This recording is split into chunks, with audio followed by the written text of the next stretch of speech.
मत्ती की अंजील 22वां बाब पहली आयत से 14वीं आयत बादशाही के लिए दावत।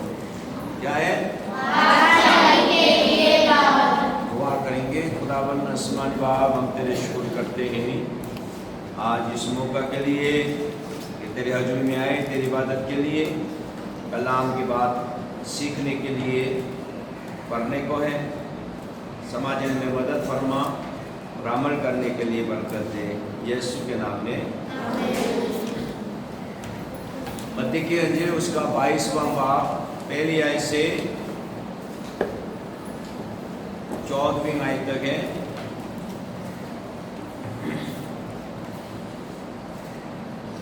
मत्ती की अंजील 22वां बाब पहली आयत से। और यीशु फिर उनसे तमसीलों में कहने लगा कि आसमान की बादशाही उस बादशाह की मानद है जिसने अपने बेटे की शादी की और अपने नौकरों को भेजा के बुलाए हुओं को शादी में बुला लाए, मगर उन्होंने आना ना चाहा। फिर उसने और नौकरों को ये कहकर भेजा कि बुलाए हुओं से कहो कि देखो, मैंने ज़ियाफ़त तैयार कर ली है, मेरे बैल और मोटे मोटे जानवर ज़बा हो चुके हैं और सब कुछ तैयार है, शादी में आओ। मगर वो बेपरवाही करके चल दिए, कोई अपने खेत को, कोई अपनी सौदागरी को। और बाकियों ने उसके नौकरों को पकड़कर बेइज्जत किया और मार डाला। बादशाह गजब ना हुआ और उसने अपना लश्कर भेजकर उन खूनियों को हलाक कर दिया और उनका शहर जला दिया। तब उसने अपने नौकरों से कहा कि शादी की ज़ियाफ़त तो तैयार है, मगर बुलाए हुए लायक ना थे। बस रास्तों के नाकों पर जाओ और जितने तुम्हें मिले शादी में बुला लाओ। और वो नौकर बाहर रास्तों पर जाकर जो उन्हें मिले, क्या बुरे क्या भले, सबको जमा कर लाए। और शादी की महफिल मेहमानों से भर गई। और जब बादशाह मेहमानों को देखने को अंदर आया तो उसने वहाँ एक आदमी को देखा जो शादी के लिबास में ना था। और उसने उससे कहा, मियाँ, तू शादी की पोशाक पहने बगैर यहाँ क्यों कर आ गया? लेकिन उसका मुंह बंद हो गया। इस पर बादशाह ने खादमों से कहा, उसके हाथ पांव बांधकर बाहर अंधेरे में डाल दो, वहाँ रोना और दांत पीसना होगा, क्योंकि बुलाए हुए बहुत हैं मगर बरगज़िदा थोड़े। ये हमारे खुदावंद यीशु मसीह की अंजील है। आज का हवाला तमसील, मुसलसल तमसील सुना रहे हैं। और आज के हवाले में पहला तमसील क्या बताया गया है? ज़ियाफ़त, शादी की ज़ियाफ़त में दावत है। और बुलाए हुओं को बुलाने गए तो आने के लिए तैयार थे?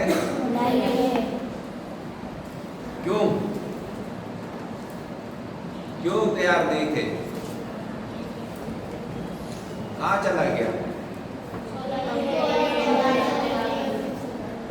खेतों पर और सौदागरी, यानी दुनिया के काम की वजह से बादशाह के बेटे के शादी में नहीं आ सके। बादशाह के शादी से ज़्यादा अहम अपने खेत, अपने कारोबार पर है। तो बादशाह ने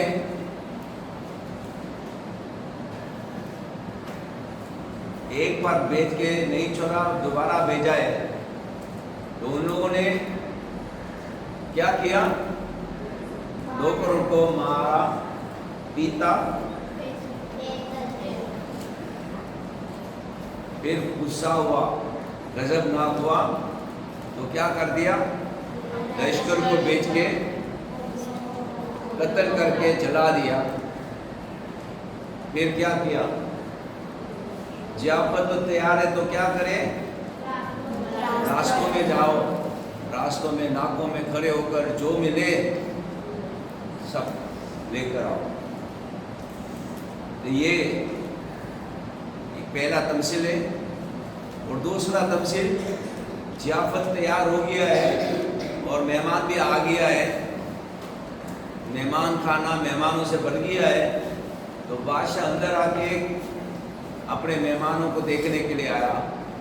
تو اس میں مہمان کھانے میں داخل ہونے کے لیے کیا ہونا چاہیے تھا؟ شادی کے لباس پہن کے آنا چاہیے تھا۔ لباس ملا تھا،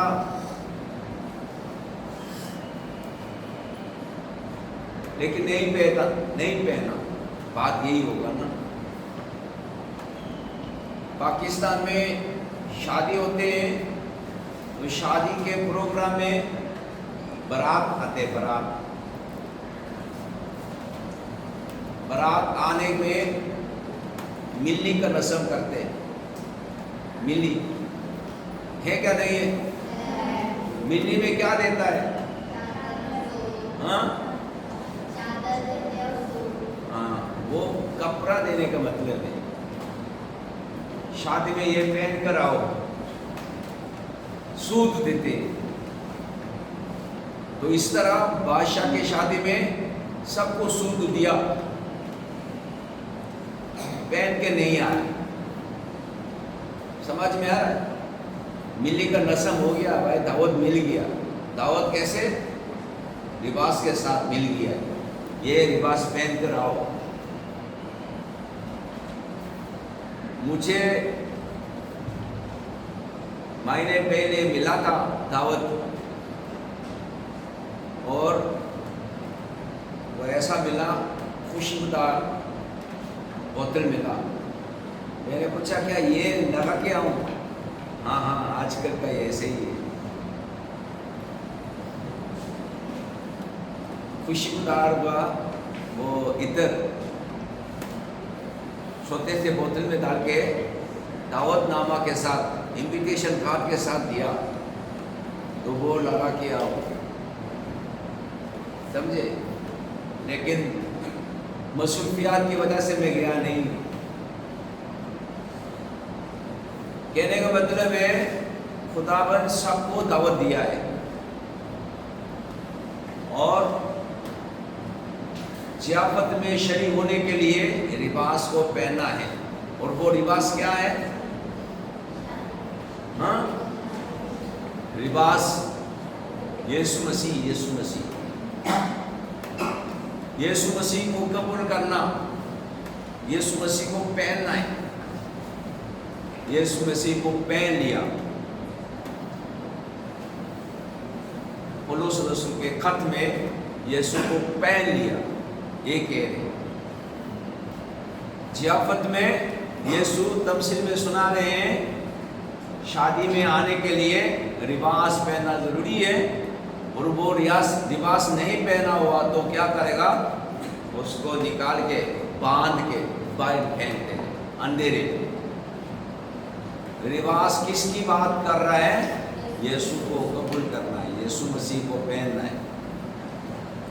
اور بلائے ہوئے کون لوگ ہیں؟ بنی اسرائیل۔ بنی اسرائیل کے لیڈران، سردار کاہن، فقیہوں، فریسیوں یسوع کو رد کرتے ہیں۔ خدا نے کلیسیا کو کیا کہتے ہیں؟ کلیسیا کو دلہن کہتے ہیں، اور یسوع کو دلہا۔ تو ایک شادی کے ماحول سے سمجھا رہے ہیں. یسوع دلہا ہے، کلیسیا دلہن ہے،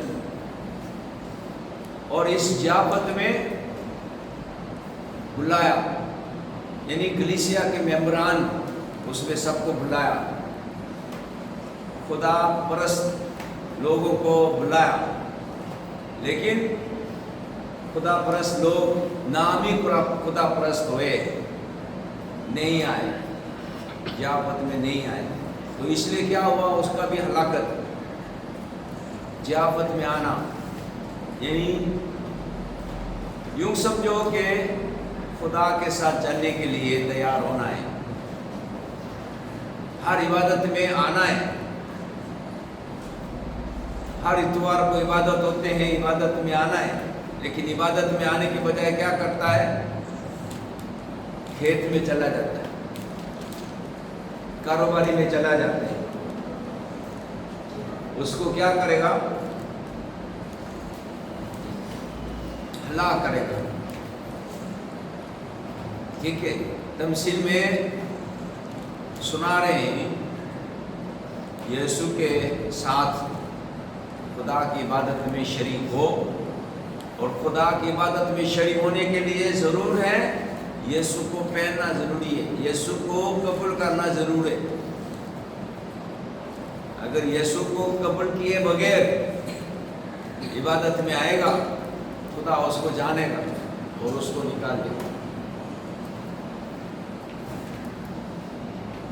بادشاہ کی ضیافت تیار ہے، یعنی یسوع کو قبول کرنے کا وقت ہے، اور یسوع کے ساتھ خدا کی عبادت کرنے کی وقت ہے. ابھی دیکھیں بادشاہی کے لیے دعوت. بادشاہی تیار ہے. آسمان کی بادشاہی کا موازنہ اس بادشاہ سے کیا گیا ہے جو اپنے بیٹے کی شادی کی ضیافت تیار کرتا ہے. بادشاہ اپنے نوکروں کو بلائے قوم کے پاس بھیجتا ہے، مگر وہ آنے سے انکار کر دیتے ہیں. اسی طرح خدا نے دعوت اور رفاقت کو وسیع کیا ہے، جو مگر بعض نے اسے یا اس کی بادشاہی کی قدر نہیں جانی. اس کی بجائے وہ اپنے اپنے مفادات کے پیچھے چل پڑے ہیں. آج بہت سے لوگوں کو خدا کے ساتھ رفاقت میں داخل ہونے کی دعوت دی جا چکی ہے، لیکن جو لوگ خدا کے کام کو نظر انداز کرتے ہیں، خود غرضی کی زندگی گزارتے ہیں، اور یہاں تک کہ اس کے خادموں پر ظلم کرتے ہیں، وہ نہ صرف اس جشن سے محروم ہیں بلکہ اپنے اعمال کی سزا بھی پائیں گے. آئے دعا کریں کہ زیادہ سے زیادہ لوگ خدا کی بادشاہی کی قدر کو پہچانیں اور اس کی دعوت کو قبول کریں. آپ کے ذہن میں کیا ابھرتا ہے جب آپ آسمان کی بادشاہی کے متعلق سوچتے ہیں؟ دعا کریں کہ آپ کے ارد گرد زیادہ لوگ خدا کی بادشاہی کی دعوت کو قبول کرنے کے لیے تیار ہوں. دوسرا دائیں لیں، برگزیدہ تھوڑے ہیں کیونکہ بلائے ہوئے لوگوں نے ضیافت میں شریک ہونے سے انکار کر دیا ہے. اب دعوت دوسروں تک پھیلا دی گئی ہے. چونکا دینے والی بات یہ ہے کہ بادشاہ गलियों में से भले और बुरों सबको दावत देता है। अब कोई भी शादी के जश्न में शामिल हो सकता है, मगर हर कोई उसकी बरकत का हिस्सा नहीं हो सकता। जब बादशाह उस शख्स को देखता है जो शादी के मुनासिब लिबास में मुलव्वस नहीं हो, तो वो उसे ज़ियाफत से निकाल देता है। अगरचे सबको खुदा की बादशाही में दाखिल होने की दावत दी जाती है, लेकिन सिर्फ वही लोग उसकी बरकतों से लुत्फ़ अंदोज़ हो सकते हैं जो उसके बुलावे का दुरुस्त जवाब देते हैं और उसी की मर्ज़ी के मुताबिक हम आहंग होते हैं। हमें ना सिर्फ मसीह की पैरवी की दावत का जवाब देने की अहमियत याद दिलाई जाती है, बल्कि ये भी कि हम उसकी कदर करें और उसके किरदार की अक्कासी करें। खुदा के चुने हुए लोगों को हासिल होने वाली बरकतों पर गौर करें। आज आप किन तरीक़ों से मसीह जैसा किरदार ज़ाहिर कर सकते हैं? आज के हवाले में बताया गया आखिरी में, क्योंकि बुलाए हुए बहुत हैं मगर बरगज़िदा थोड़े। तो बुलाए हुए बहुत हैं, और मैंने बताया बादशाह के ज़ियाफत में आने के लिए रिवाज बादशाह की तरफ से मुहैया होता है। ठीक है, बादशाह सलातीन दूसरा सलातीन 10 बाब 22वीं आयत। दूसरा सलातीन 10वां बाब 22वीं आयत में जिक्र है, फिर उसने उसको जो तोशा खाना पर मुकर्रर था हुक्म किया कि बाल के सब पूजने वालों के लिए लिबास निकाल ला। सो वो उनके लिए लिबास निकाल लाया। बादशाह ने ज़ियाफत को तैयार करके बुलाया बाल के पुजारी को, और उसको तोशा खाने वाले को बोला कि सबको लिबास दे देना। ठीक है, ये रवायत है, और पाकिस्तान में भी रवायत है कि शादी में आने वाले अपने रिश्तेदार अजीज लोगों को लिबास देते हैं। ठीक है, तो खुदा ने हम सबको ज़ियाफत में बुलाया, और लिबास मैंने क्या बोला? खुदाबंद यीशु मसीह को पहने, फिर खुदाबंद की इबादत करें। दुआ करेंगे। खुदाबंद आसमानी बाप, हम तेरे शुक्र करते हैं आज इस मौका के लिए। तमसील के जरिए से हमारी अहमियत रोज़मर्रा ज़िंदगी में किस पर होनी चाहिए सीखने के लिए मौका दिया है। तेरा शुक्रिया अदा करते हैं। हम सब ने ईमान से यीशु मसीह को कबूल करके पहन लिया है, और यीशु मसीह की रहनुमाई जैसे खुदा रूह कुदस की तरफ से मिलती है, खुदा रूह कुदस की रहनुमाई से खुदा बाप की इबादत लाइव तौर पर करने में मदद फरमा। काम चलन के जरिए से खुदा का जला ज़ाहिर करने वाले तेरे लोग बन जाए, यीशु के नाम में आमीन। हे हमारे बाप जो आसमान पर है, तेरा नाम पाक माना जाए, तेरी बादशाही आए, तेरी मर्ज़ी से आसमान पर भी होती है ज़मीन पर भी हो। हमारे रोज़ आज हमें दे, और हमारे कसूर को माफ़ कर कि हम भी अपने कसूर को माफ़ करते हैं। हमें आज़माइश ना करने दे, बल्कि बुराई से बचा, क्योंकि बादशाही कुदरत जलाल हमेशा तक कराई है। आमीन। खुदावंद यीशु मसीह का फजल, خدا باپ کی محبت، روح القدس کا شراکت، اتفاق و حفاظت سبوں کے ساتھ اور کل ایمانداروں کے ساتھ آپ سے لے کر ہمیں سدا ہوتے رہے۔